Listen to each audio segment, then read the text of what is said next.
उम्मीद करता हूँ आप सब लोग अच्छे होंगे और आप रूटीन में अपनी एक्सरसाइज कर रहे होंगे। मैं आपके साथ आज फिर लाइव हुआ हूँ एक ऐसे विषय के बारे में बात करने के लिए, क्योंकि जहाँ मामला हेल्थ का होता है वहाँ हर छोटी से छोटी बात भी मायने रखती है, क्योंकि मसला आपकी हेल्थ का है। मैं आज जिस विषय पे बात कर रहा हूँ कि हमारी हेल्थ ख़राब होने का रीज़न क्या होता है। देखिए, रीजंस तो एक्सरसाइज ना करने के बहुत हैं। सही तालमेल ना बिठा पाना हमारी हेल्थ का सबसे बड़ा ख़राब होने का कारण है। मैं आपको समझाऊंगा कैसे।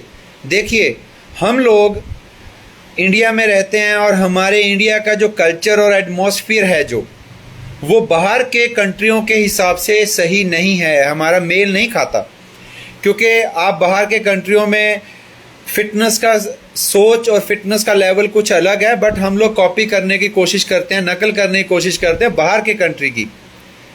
आज मैं जिस विषय पे आपसे बात कर रहा हूँ थोड़ा रोचक विषय है और आपको समझना भी पड़ेगा उसको और सोचना भी पड़ेगा, और आप उस विषय के बारे में अपने आसपास के लोगों को भी ज़रूर बताएं।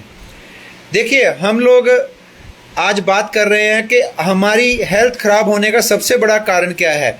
हमारी जो आज इंडिया में जो हमारी हेल्थ ख़राब होने का सबसे बड़ा कारण है वो अपनी एक्सरसाइज में और अपनी दिनचर्या में सही तालमेल का ना बिठा पाना है।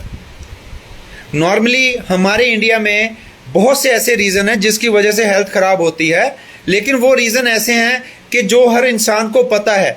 लेकिन मैं आज आपके साथ एक ऐसा रोचक तथ्य आपके सामने रख रहा हूँ जिसको सुन के शायद आपको हंसी भी आएगी, लेकिन आप उसके बारे में अगर सोचेंगे तो आपको लगेगा कि यहीं से एक्चुअल हेल्थ की शुरुआत होती है। हमें हेल्थ का पता ही यहाँ से लगता है कि अपनी हेल्थ का और अपने परिवार की लाइफ का और अपनी दिन की जो रूटीन है उसमें बैलेंस बना के अपने आप को फिट कैसे रखना है। देखिए, शादी एक ऐसा रीज़न है जिसकी वजह से नॉर्मली हर इंसान की हेल्थ ज़्यादातर ख़राब हो जाती है।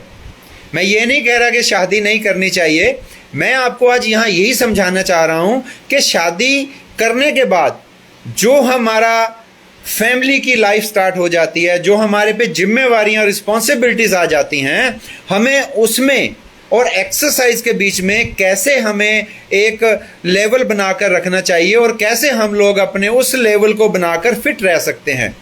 नॉर्मली आप देखिए कि जब इंसान सिंगल होता है, अनमैरिड होता है, तब उसके ऊपर रिस्पॉन्सिबिलिटीज़ नहीं होती, लाइबिलिटीज़ नहीं होती और फ्री माइंड होता है और उसकी एक्सरसाइज और हेल्थ करता है, अच्छी हेल्थ होती है, एक्सरसाइज भी फ्री माइंड से करता है और वो ज़्यादा फिट रहता है। और आजकल आप जो लोग देखते हैं, ज़्यादातर हम लोगों ने ये मान लिया है कि 30-40 साल के लोगों की फिटनेस को देख के हमें लगता है कि यही फिटनेस है, जबकि जब तक इंसान जीता है उसको तब तक फिट रहना है।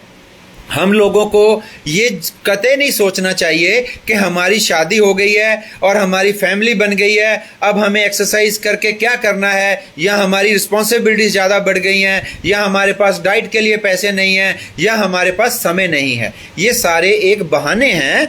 मैं आपको यही बताना चाहता हूँ कि ज़िंदगी जब तक है हमें तब तक फिट रहना है, और उसके बीच में जो शादी है, शादी एक ऐसा भारत में जिसमें हमारी हेल्थ खराब होने का मेन कारण होता है, क्योंकि हम लोग उतना समय फिटनेस को नहीं दे पाते जितना समय हम लोग जब सिंगल या बैचलर होते हैं तब देते थे, जो कि सरासर गलत है। क्योंकि हमें हमेशा सिचुएशन और जो एट प्रेजेंट हमारी स्थिति है उसके हिसाब से ही हमें एक्सरसाइज करनी चाहिए।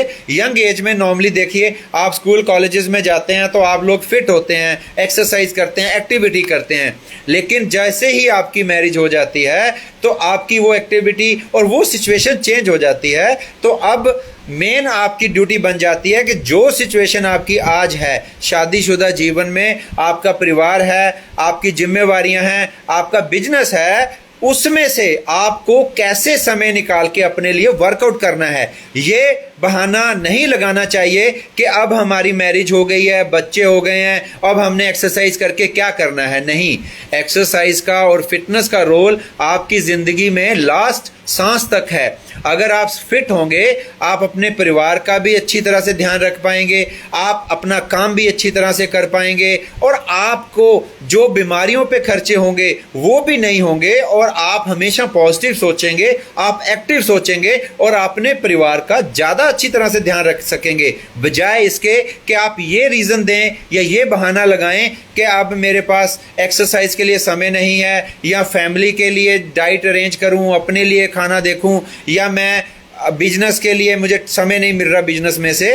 तो ये सब एक तरह से बहाने हैं। जितना समय आप निकाल सकते हैं उतना समय आप अपनी एक्सरसाइज के लिए निकालिए, अपने परिवार के लिए निकालिए। आप अपने परिवार के साथ एक्सरसाइज करिए। जिम नहीं जा सकते तो आप घर पे अपने परिवार के साथ एक्सरसाइज करिए, क्योंकि हेल्थ से ऊपर और हेल्थ से कीमती कुछ नहीं है। मेरे पास इतनी क्वेरीज आती हैं जिनसे मुझे 99% लोग यही एक्सक्यूज देते हैं कि सर अब हमारी शादी हो गई है, अब हम लोग हेल्थ का ध्यान नहीं रख पाते, काम में हम इतने बिजी होते हैं, फैमिली में इतने बिजी होते हैं, खर्चे, रिस्पॉन्सिबिलिटीज एक्स्ट्रा एक्स्ट्रा।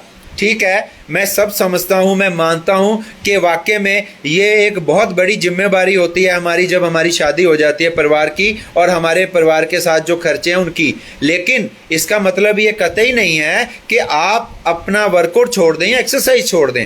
आपकी जो एट प्रेजेंट इनकम, जो एट प्रेजेंट समय मिलता है, आप उसके हिसाब से एक्सरसाइज करिए। चाहे घर पे करें, जिम पे करें, पार्क में करें, म्यूजिक सुन के आप एरोबिक्स कर लें, योगा कर लें, कुछ भी एक्सरसाइज करें।